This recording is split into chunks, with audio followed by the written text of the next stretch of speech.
Good morning, everybody. Thank you so much for joining me for coffee this morning. We have an awesome guest. There were a lot of you pre-registered to attend, so we're excited. I'm hoping you guys aren't shy and you brought some questions to keep it interesting. This is definitely a guest worth asking some questions to this morning. So without further ado, I'm going to go ahead and bring in Jason Miller.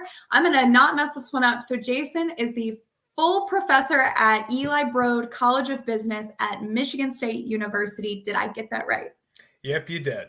Awesome. I feel like it's changed a couple times lately, but congratulations because you have a lot of awesome things going on over there. So excited to have you back on and join us. Jason, the last time we spoke was almost 6 months ago. So how have things been for you since then? What's been going on? Oh, just busy. I mean, it was a busy spring semester. Unfortunately, we had the shooting tragedy back in February, and so that really threw things for a loop. The community, though, really came together.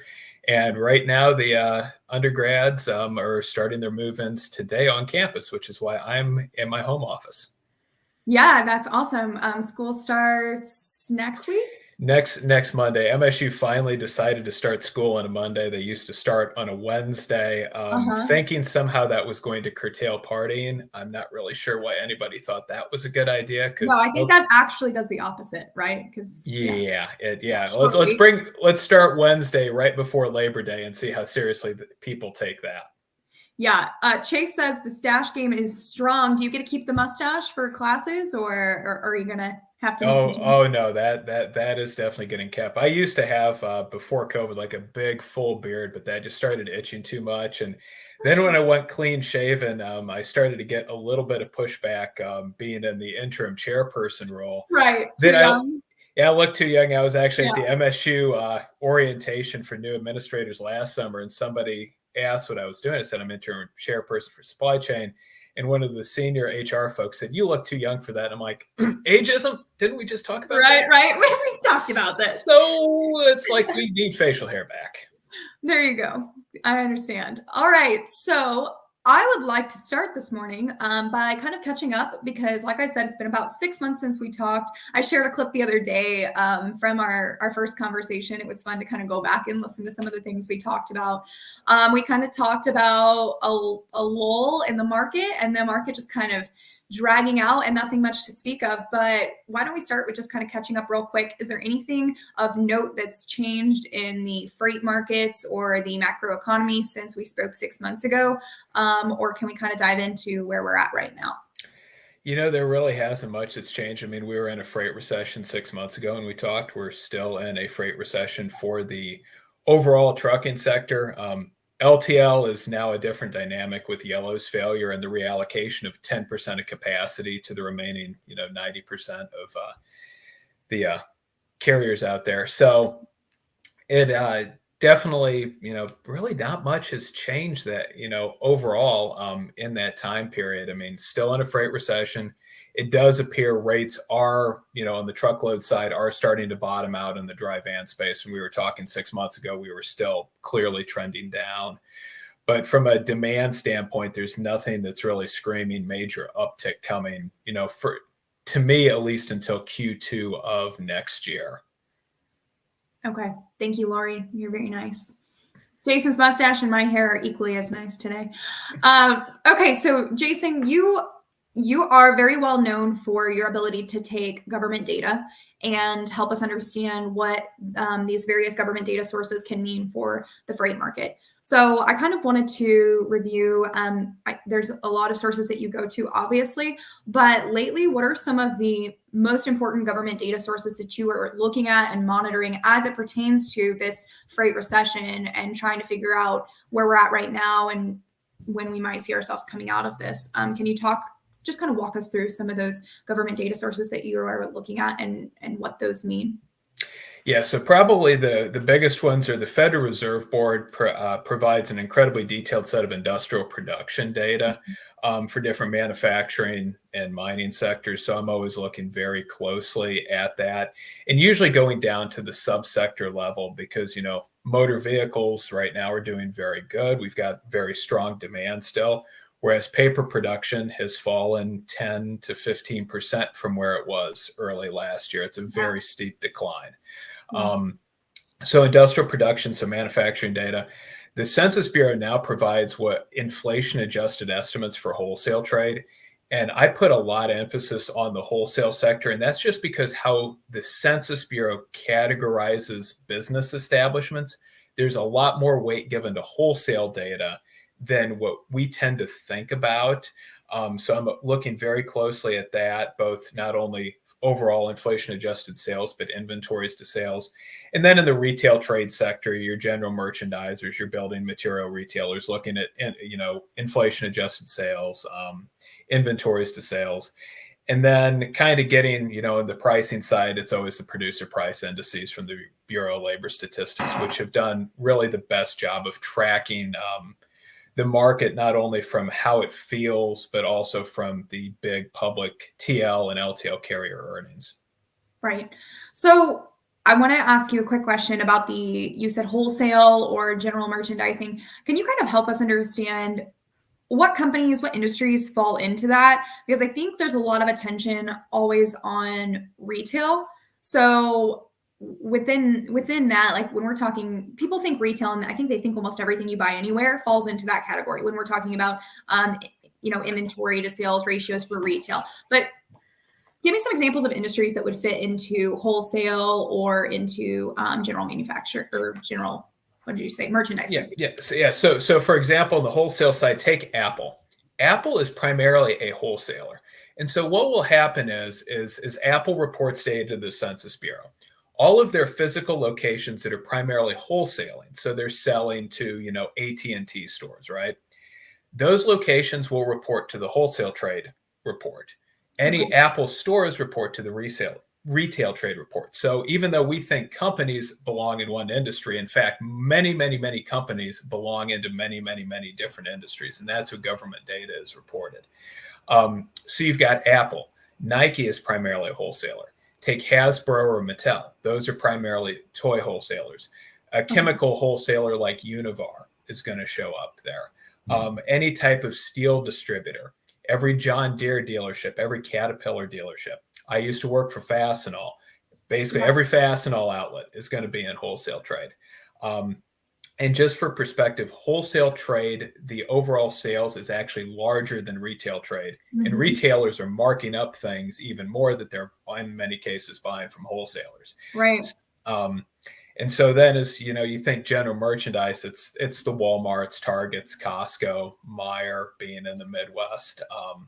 Those are the big boys and girls in that space. So we talked a little bit about, you talked about manufacturing. We touched on it just a little bit there. And then we've talked about wholesale and general merchandising. But yet our industry tends to still gravitate back towards looking at major retailers or even import volumes as signs of trucking ton volume indicators or when this freight market might be changing. You and I were chatting offline before we got on about, you said Dick's Sporting Goods, how they're just getting murdered over their stock right now because of some slightly less, they shot under a little bit on their revenue earnings, but we get like hyper focused, it seems, on things like that instead of focusing maybe more on wholesale inventories or manufacturing or other areas. So can you kind of walk me through, like, what do you think out of these different industries, what drives some of the most trucking ton volumes as instead of just maybe imports or retail? Yeah, so if you look at the industries that drive the most ton mileage, so if we think overall demand in trucking, the common metric that is used by government economists is ton miles. So tons of freight moving however far it needs to move. Food manufacturing is the most important. Like 15% of the ton mileage that for-hire trucking companies move is food manufacturing. Yeah. Next up is chemical manufacturing. That's about 8% of ton miles. So that is your Dow Chemicals, your DuPonts, every specialty paint manufacturer that exists in the world, coatings, fertilizer, all these different things. Then you have non-metallic mineral products, which is going to sound weird, but that's glass, that's bricks, that's concrete products. So all the concrete highway dividers and things like that. Paper manufacturing is up there, motor vehicles and parts, primary metals, so steel, aluminum, things of that sort. When we look at where retail shows up and how we track shipment data, it typically shows up in the warehousing sector because you have a Walmart warehouse shipping to a Walmart store. You have a food manufacturer shipping to a Walmart warehouse. And the warehouse ton miles aren't that much, but that's because these are short distance shipments. Walmart, take a look at JB Hunt's dedicated fleet. The average distance is 150 miles per Yeah, day. I was going to say, I think you have to make the call out too when you're talking about that those miles that are tracked out of those warehouses are almost entirely taken by either the retailer's private fleets or contracted fleets with those bigger guys like Swift or Hunt or situations like that. Yeah. No, exactly. And imports are certainly important. But the thing that we have to understand is a relatively small percentage of what Americans consume is actually imported.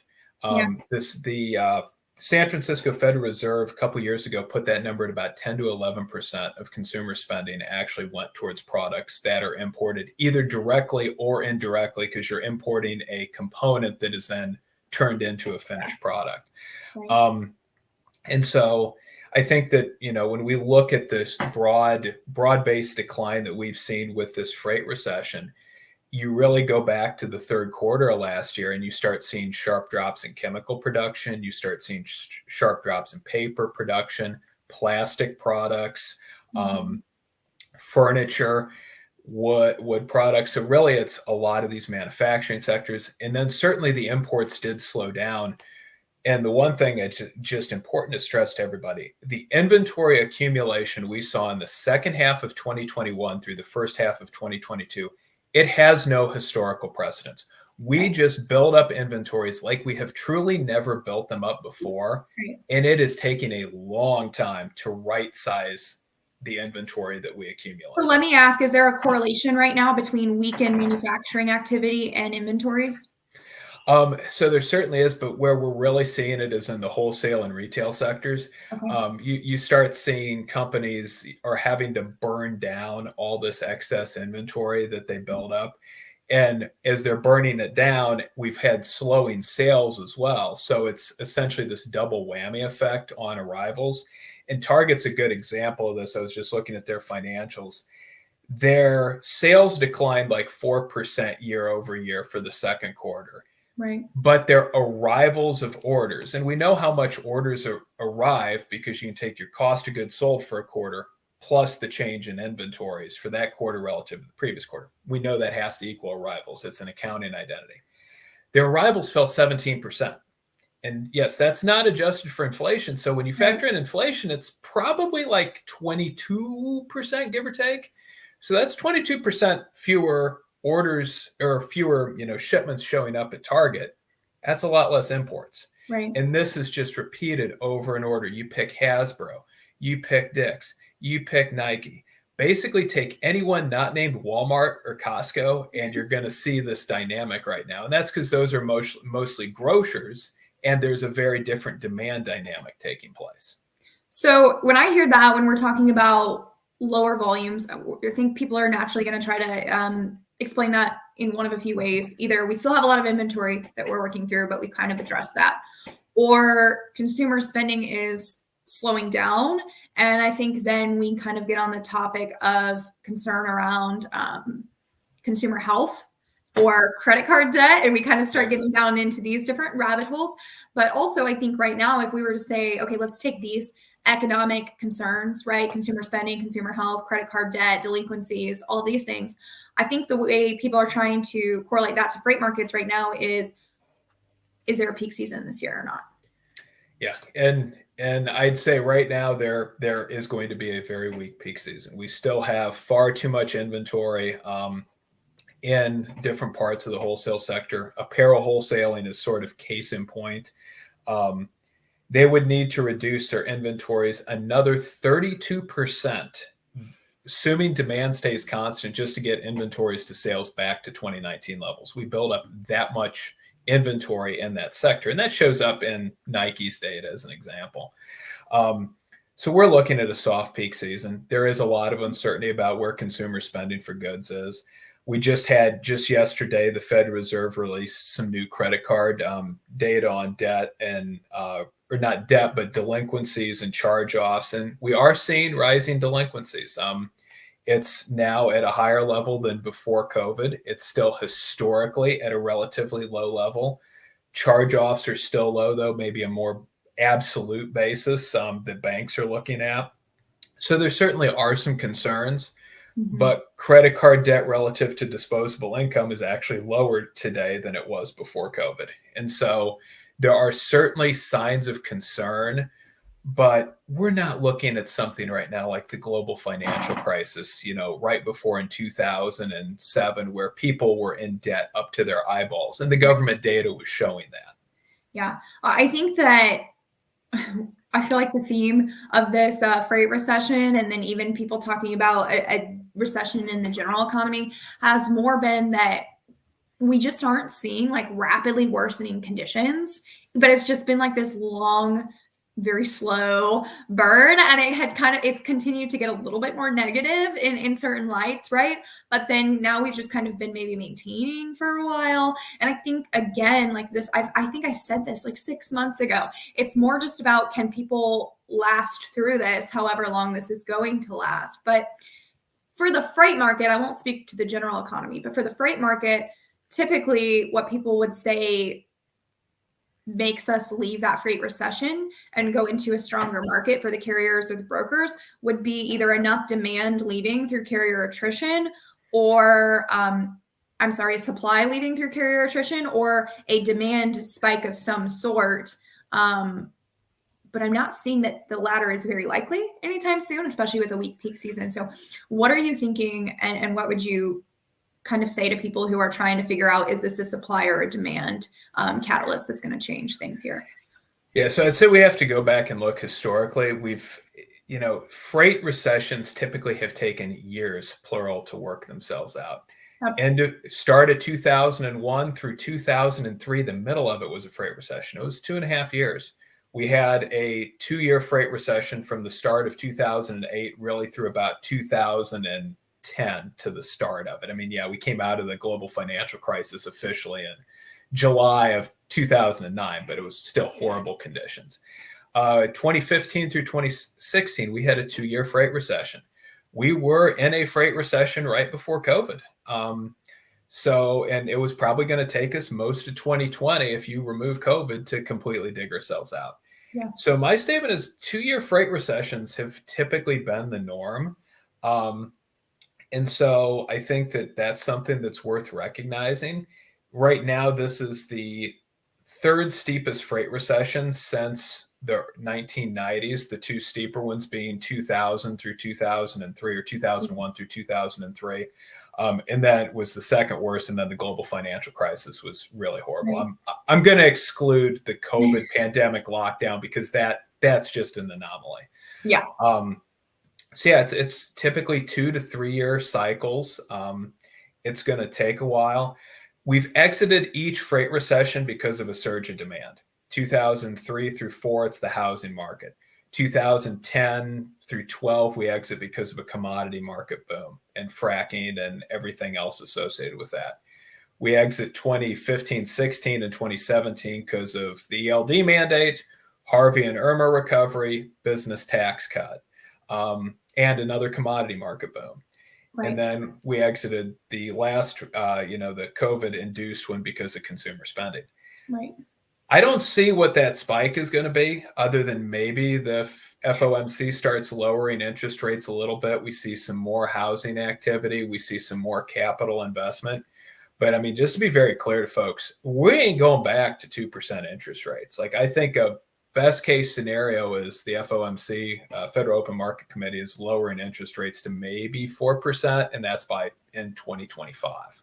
Yeah, like we are back to the 1990s of elevated interest rates.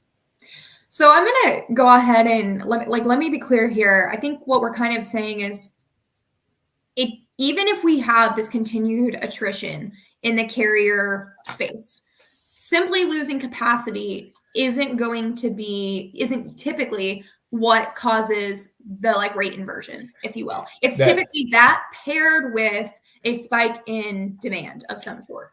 Yep. There is no freight recession that I know of that we exited because too much capacity left. That just does not, that's never squared. And obviously, will the employment data for August will likely pick up Yellow's demise. And so we're going to see a very steep drop in the current employment statistics data for trucking employment.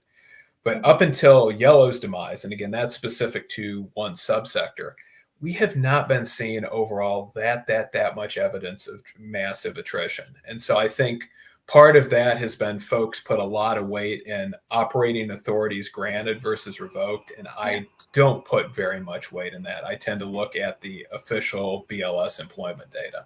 I think what you're talking about right now is right in line with the question we just got from Chad. He said, are we truly seeing capacity leave the market at a slow rate, or are we seeing a shift in capacity with the mergers and acquisitions and owner ops signing up to work for private carriers to decrease their reliance on the spot market, or something else altogether? So I think a lot of it has been capacity shifts around more than it just exits. And so we're seeing that. I mean, you know, we've had very high closings of establishments from some BLS data, but we've also had very high openings of establishments.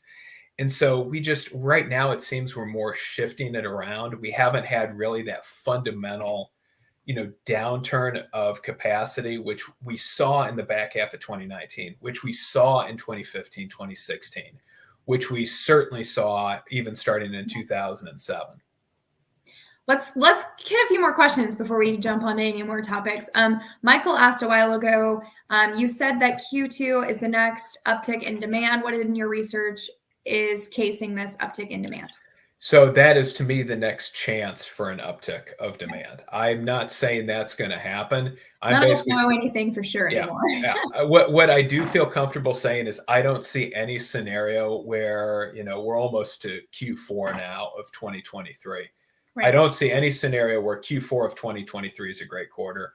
And you kind of have to discount Q1 of every year because that's the lull as we're in the middle of winter and construction activities down and whatnot.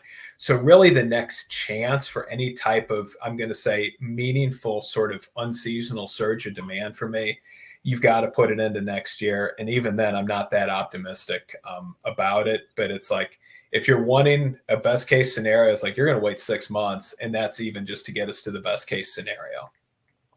Yeah. And a tricky part of that is, since this is pushed now basically another full year in RFP cycle, we're going to have rates being negotiated in Q4, Q1 in a still very weak market. So you're going to have, you know, lots of more difficult conversations around that, because it's a guessing game again at what and when the rates will change and how people want to risk on their pricing or their contracting rates. Yeah. No, I would agree. I do think we are very near the bottom though in the rate cycle. I just think we're going to be moving again along on it through next season's, you know, sort of RFP process. And that's just because you can see dry van spot rates, including fuel, have basically flattened out. They'll probably start ticking up a little bit because of higher diesel prices. The BLS PPI for general freight trucking, long distance truckload, primary services, yes, that's a thing, but that is the best metric to track what is going on, incorporating contract rates. That's been flat. That'll start ticking up because of fuel. Mm-hmm. But the fact that's bottomed out as well, when that bottoms and spot rates bottom, that has always been consistent with the bottom of the market.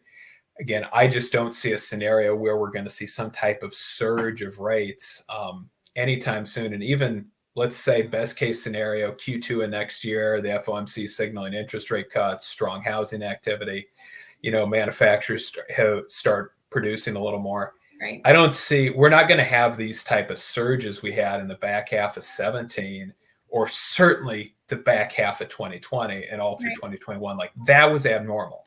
Right.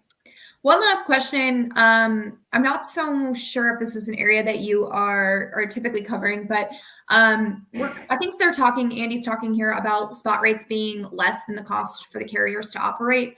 Do you have any thoughts there around the current conditions of the spot market, or how maybe that's tied to carrier attrition in the owner operator space? Yeah, so I mean, I think it depends on operating models, right? I mean, most carriers do get the majority of their revenue and their business from contract rates. Right. And we know that those have held up substantially better than spot rates. And so my statement is that, if you've got some profitable contract rates still, you can afford to run some spot loads at, essentially around your variable cost. And certainly if it's either run that spot load or deadhead, I'm going to charge below my variable cost. Or I shouldn't say that below my variable cost, but I'm willing to charge below what my long run cost is because I just want to run something. So certainly any carriers that are completely spot focused that have very inefficient networks, they're going to go out of business. Yeah. I just don't though put that much stock in this argument of spot rates below operating costs because not that many carriers run exclusively spot freight. Right. That is, again, I think sort of a misnomer that we have. I think it's typically reserved for smaller carriers or owner operators specifically, but also smaller carriers. Unfortunately, I've worked with far too many, even 50, 80 truck fleets that don't do anything but spot freight. And I think that they're in a really rough spot right now. The other thing I would say, though, I would call out is that I think even like DAT data supports this. In the last literally year to 2 years since COVID, brokers have started winning more contracted freight than they ever did before. The stuff that used to go 85% to carriers, maybe split to a 60-40 or a 70-30 over to brokers.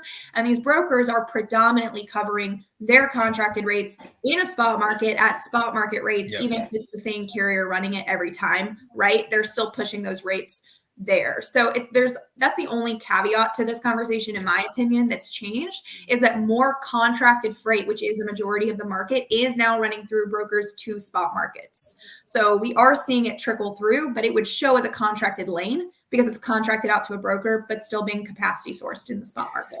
Yeah, and this is one of the key challenges is what does it mean when we talk about contract rates or spot rates? And you can see that even showing up in the BLS's data is their data now responds much more aggressively to the DAT's spot rates than it used to even 5-6 years ago. And so we can see that dynamic.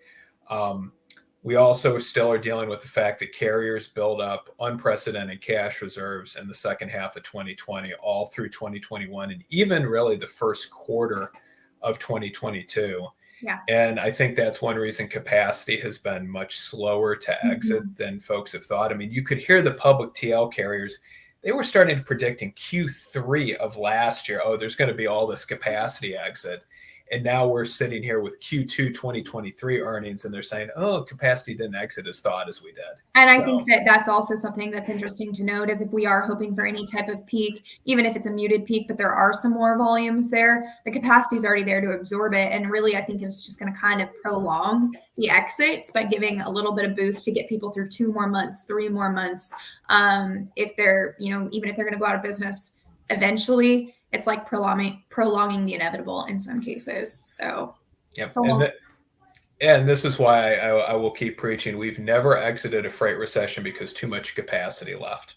People always tend to look for the positives in things.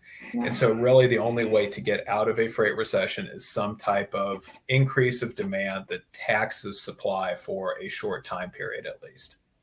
All right, we have one question left, and then I'm going to try to be a little bit more positive here, Jason, because I think we can do something helpful here. The question I wanted to ask you is, we've kind of talked negatively about maybe paper manufacturing or some other industries that are down a lot, but we also have some bright spots. And so I think we did this last time I had you on, but just kind of wanted to touch on what are some industries that are showing growth right now or showing strong volumes? What are some that are not, that if you are predominantly interacting in those industries, that's why you're feeling that things are as bad as they are. And then Phil had a question that said, as far as truck parts distribution, so like aftermarket auto accessories type industry, what is the short and long-term effects of the freight market? So maybe what are you seeing as activity in that sector if you have anything to add there?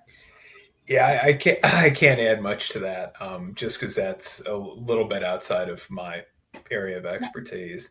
But per your question, I mean, the sectors that are doing well, motor vehicles and parts manufacturing is still doing very well right now. Especially the EV plants that are firing up. There's a lot of freight opportunities there that wouldn't exist previously, albeit at the cost of internal combustion engine freight that's going to be starting to die down a little bit. Aerospace is doing well. Unfortunately, that doesn't generate that much freight. Right. We did start to see year-over-year upticks in steel production, albeit from a fairly low base, but that's at least a good sign. Chemical production seems to have gotten out of the worst that was the back half of 2022, so there's a little bit of an uptick there. But lumber, now that we're new housing starts actually were up year over year by about 10% in July. So single family housing seems to, I'd say, be out of the recession that it entered in the third quarter of 2022. Okay. So there's some positives there. But kind of in general, it's a soft market. There's not too much to look up for right now. The most, I'd say, depressing pieces of data is paper manufacturing. Right. It just keep coming back to how poorly that sector is doing right now at the moment. And paper manufacturing is like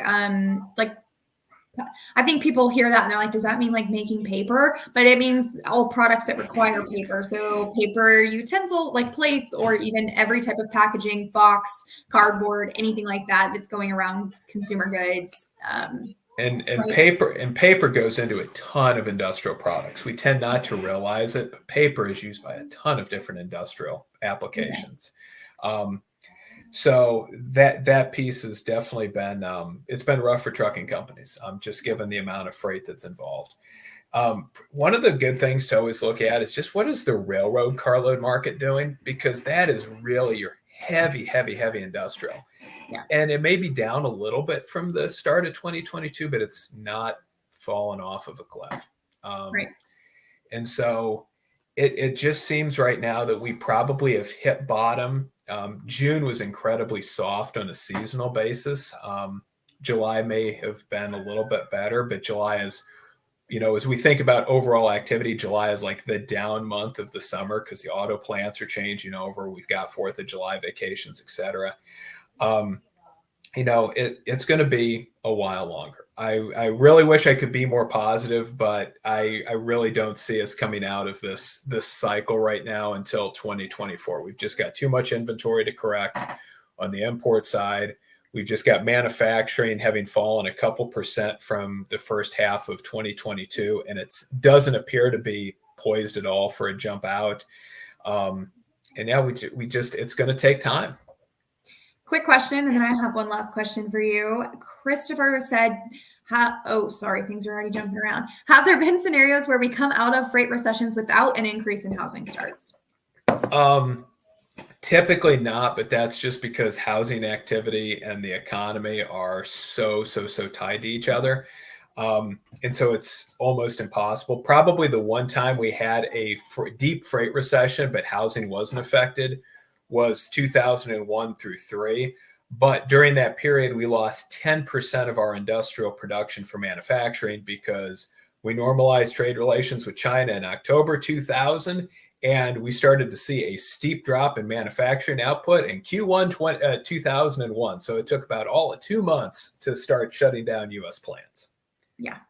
I think that, like you said, we've already seen some recovery in the housing market. And if the interest rates were to improve, it would help general economic health, right, and the housing market. So things would kind of like coincide at the same time there. I have one last question for you. We're over time, but I'm not worried about it today. I didn't want to cut this conversation short. I don't have a lot of guests on who speak to the overall LTL space. So I do have to ask you what's going on right now, because I have never seen in the LTL space where we have increasing rates but decreasing volumes. And so this is one. It'll be interesting to see from a overall industry-wide volume standpoint where things are at. Prior to Yellow's failure, the way I sort of track industry volumes is the total hours worked by LTL carriers, because there's fairly constant returns of output per labor hour. And we were down about 12% from the peak in 2021. We were starting to flatline a little bit. So we have Yellow's failure. Yellow's obviously was the largest low-cost carrier. We've seen a lot of shippers who are very reliant on Yellow have probably eaten 15, 20% rate increases because the other LTL carriers are being very disciplined in pricing. Right. So we've reallocated a lot of that activity. TD Cohen had estimated 80% was reallocated prior to Yellow's failure. Chris Kaplis at DAT and MIT has talked about how right now the truckload market has been soft enough that basically the LTL TL cutoff, rather than being 12 to 15,000 pounds, is down to about 8,000 pounds. So we've seen a lot of consolidation where rather than sending 3 shipments a week to a customer, you just consolidate it into one TL shipment and send it on. Right. Right now, it again probably is. Once we see industrial activity, continue sort of flatline, that'll hopefully cause the LTL volumes to sort of normalize. We have been seeing declining e-commerce as a percentage of retail trade sales. Right. And that's certainly hitting the LTL carriers as well, given their exposure to that space.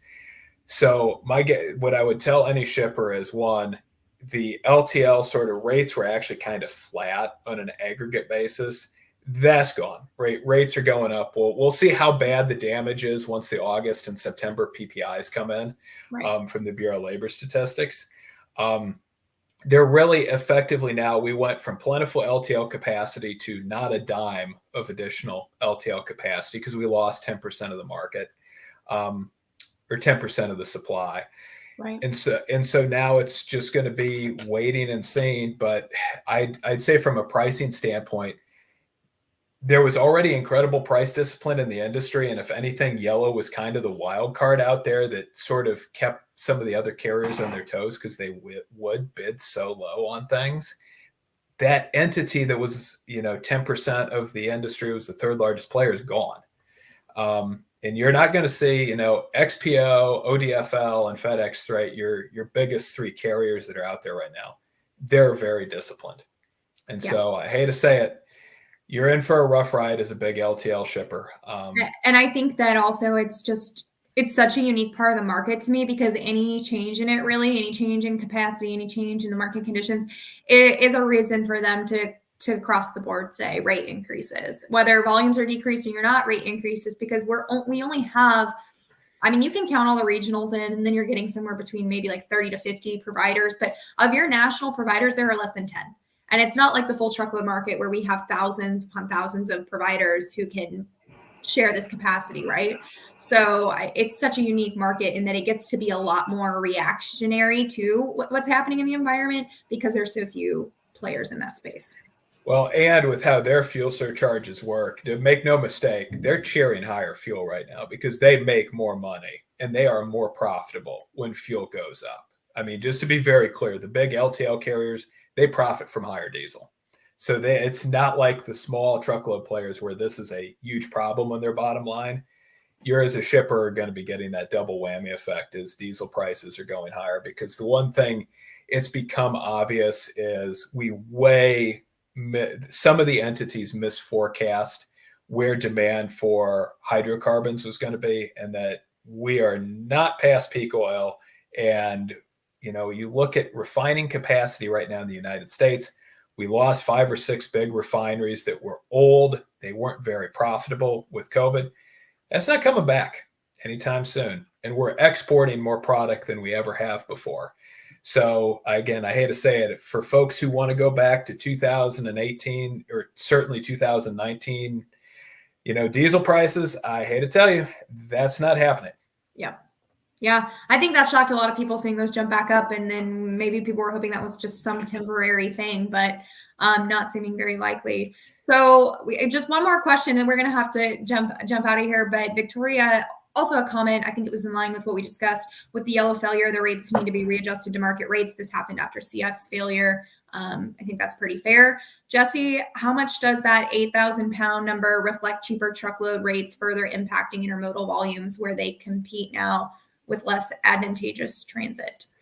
Yeah, so right now, I mean, intermodal volumes are certainly down year over year. That's again one big reason for that is less imports coming in through the West Coast. So we have to be clear that that's a structural challenge for the railroads. The intermodal savings is about the same if you look at the data from Journal of Commerce on a percentage basis. Of intermodal relative to truck, it's 25 to 30%, obviously more attractive on the long hauls. But really that 8,000 pound figure that Chris was citing is just the fact of truckload versus LTL. Plus some freight has very clearly doesn't fit into the other LTL carriers networks. And I hate to say it, you're kind of stuck. But I know there were some concerns when Yellow failed. Were we going to see the surge of spot shipments and just a huge increase in the number of, spot dry van Right. loads? And that has not materialized. So we know it's either being consolidated or it got reallocated to the other LTL carriers. Yeah, I was never really leaning towards like this large influx in volumes pushed over. I think that because of the threat of strike and just the struggling financials, I quite honestly, almost all of their volumes were already reallocated and absorbed before they even filed bankruptcy. So, I mean, we got through that without a lot of disruption, right? So there was obviously ready capacity available to absorb that.